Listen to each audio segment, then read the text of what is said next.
Raha fehezina amin'ny teny tsotra moa ny hafaran'ny fitsidihana ataontsika tany Ambatovia teo dia tsotra nanaovana azy tao fa mavesatra kosa zavatra vokany. Hitantsika moa ny fidinana izay nijerentsika teo amin'ireo mponina manodidina ny usine Ambatovia teo fa misy dégâts vokatry ny fuitina gaz tao amin'ny usine zany natonga an'ireny dégâts reny. Dia rehefa avy eo moa zany nanao ny fihaonana tao amin'ireo tompon'andraikitra voalohany Ambatovia nanontany inona io zavatra nifuity io. Zavatra mifuity moa zany dia SOD ny gaz nifuity ary vohikatry ny tsy fafehezana kely ny circuit amin'ny usine zany natonga an'ilay izy teo amin'ny fanandramana. Nisy fanandramana 2010 nataon'ny zareo ka ny ray tamin'ny 2010 io tsy niresira ary nampisy rivotra mavesatra gaz nivoaka tamin'ny ivelany ka nahazo andreo mipetraka tamin'ny manodidina. Noho izany dia nametraka tao ny fanjakana ny ahafahan'izy ireo mba hiassurer mihitsy amin'ny vahoaka sy ny mponina rehetrarehetra eto Toamasina sy Madagasikara manontolo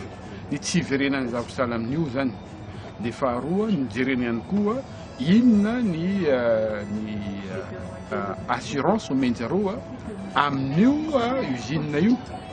mba tsy hisiany sanatria loza izay tsy heveriny vahoaka ho azo fa arakaraka ny zavatra izay efa niarantsika mahita moa matombotrangana kely ny usine dia ho an'ny tombontsoany ny andranitsy ny ankilany. Zay moa fa niresaka tsara mihitsy tamin'ny tompon'andraikitra voalohany tao fa raha sanatria ka hamono olona no hiodinganan'ny usine io dia tsy maintsy hitsangana ny vahoaka sy ny fanjakana anakatona mihitsy raha ohatra ka izany no atao satria aleontsika ny manana ny harenantsika mitsoka ambanin'ny tany any tsy hifatrandraka toy izay hoe hitrandrahana nefa fatiny ho azo.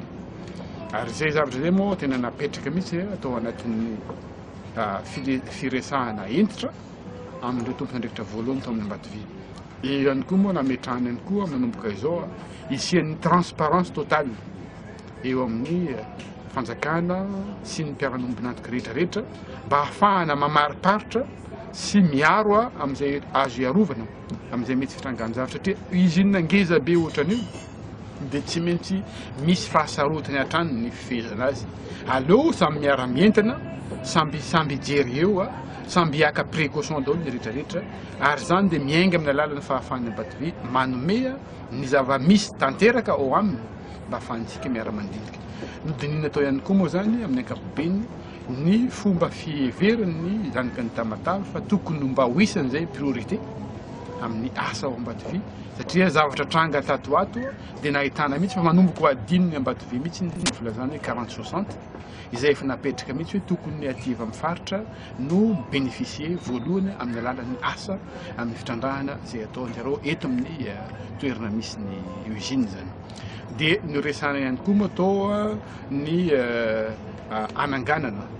karazana comité de gestion des risques ny usine zany izay hisian'ny partie prenante maromaro ahafahana miara-mijery akaiky ihany koa ny fizotran'ny raharaha amin'ny ankapobeny amin'ny fitantana.